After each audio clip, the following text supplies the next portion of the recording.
Terima kasih Anda masih bersama kami di Indonesia Jabar bersama saya Irfan Budiawan. Anda dapat berinteraksi bersama kami pemirsa. Silahkan Anda bisa pergunakan line interaktif kami di 022 820 40425. Sekali lagi di 022 820 40425 ataupun juga bisa Anda lihat di layar televisi Anda. Dan kita masih berbincang bersama Dinas Pendidikan Provinsi Jawa Barat terkait kegiatan belajar mengajar di masa tahun ajaran baru 2020-2021 di tengah pandemi COVID-19 ini. Masih bersama Kepala Bidang SMK Disdik Jabar, Bapak Deden Saiful Hidayat. Pak Deden, banyaknya keluhan para orang tua siswa terkait beban internet ataupun juga beban kuota. Ya. Jawaban dari Pemprov seperti apa nih Pak Deden? Ya, kami melakukan survei hampir 800.000 orang ya, dari mulai SD sampai SMA. Memang mayoritas itu di angka 20% itu bermasalah dalam hal penyediaan, bukan hanya soal internetnya, kuota, tapi juga berdasarkan juga fasilitas yang milikinya. Survei kami di kota-kota besar itu hampir 10% itu ada beberapa anak yang memang tidak memiliki fasilitas untuk menggunakan internet, bukan hanya kuota. Misalkan ada yang tidak punya HP, tidak punya laptop. Nah itu kita lakukan melalui pendekatan luring namanya ya, dengan sistem modul atau sistem guru kunjung yang kita lakukan. Itu sudah dilakukan di berbagai daerah. Nah bagi anak-anak kita yang berkesulitan di dalam internet, memang di BOS itu dibolehkan untuk digunakan itu. Dengan sistem fleksibilitas penggunaan BOS itu dibolehkan. Apalagi kami Dinas Pendidikan Provinsi Jawa Barat mulai tahun ajaran baru Juli ini mengeluarkan apa yang disebut BOPD. Pak Gubernur memberikan tambahan anggaran ya untuk di sekolah dengan membebaskan iuran bulanan. Jadi bukan menggratiskan secara keseluruhan, tapi membebaskan iuran bulanan. Yang sementara ini para orang tua dipungut untuk iuran. Tetapi orang tua masih dibolehkan untuk beri sumbangan. Ya, jadi kita memang harus sedikit dikelirkan istilah SPP dengan iuran. SPP itu kan artinya sumbangan.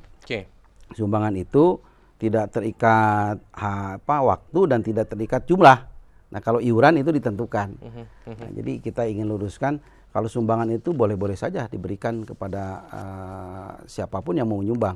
Tapi kalau iuran di negeri kita berikan pembebasan. Untuk di swasta kita bantu melalui BPMU. Nah, di dua program itu di dalamnya boleh digunakan untuk menggunakan kuota atau internet tadi. Jadi sebetulnya sekolah-sekolah baik negeri swasta mulai Juli ini silahkan gunakan anggaran ini seefektif dan efisien mungkin, salah satunya untuk memfasilitasi BDR bagi siswa maupun guru. Nah, seperti itu. Termasuk barangkali program-program yang juga dari BOS itu juga bisa digunakan seperti itu. Oke, lantas bagaimana teknik, terutama teknis secara penyaluran Pak dana tersebut bagi siswa yang memang kurang mampu dalam fasilitas sekolah daring ini Pak Deden? Nah itu diatur oleh satuan pendidikan masing-masing. Diatur oleh satuan. Ada sekolah yang kerjasama dengan, saya tidak sebut providernya ya, tersebut itu, dan mereka nanti membagi kuota itu untuk siswa, seperti itu. Dan itu saya pikir sudah di SMA SMK sudah paham betul satuan pendidikan menggunakan strategi itu, dan itu dananya silakan diambil bisa dari BOS atau BOPD itu. Oke, baik. Tapi ini tidak mengurangi tadi biaya SPP ataupun juga sumbangan pendidikan ini yang juga tidak dibebankan kepada orang tua seperti itu, Pak Tidak, Deden? ya tidak. Jadi yang BOPD itu kan kita membebaskan iuran bulanan. Ada yang paling tinggi 170, paling rendah kan 110 kalau tidak 120 ya. Itu tergantung pada jumlah siswanya. Nah itu digunakan X kali sekian jumlah siswa. Salah satu di antaranya memang ada penggunaan lain ya di dana itu. Salah satu di antaranya adalah untuk mengoptimalkan pembelajaran menghadapi COVID-19.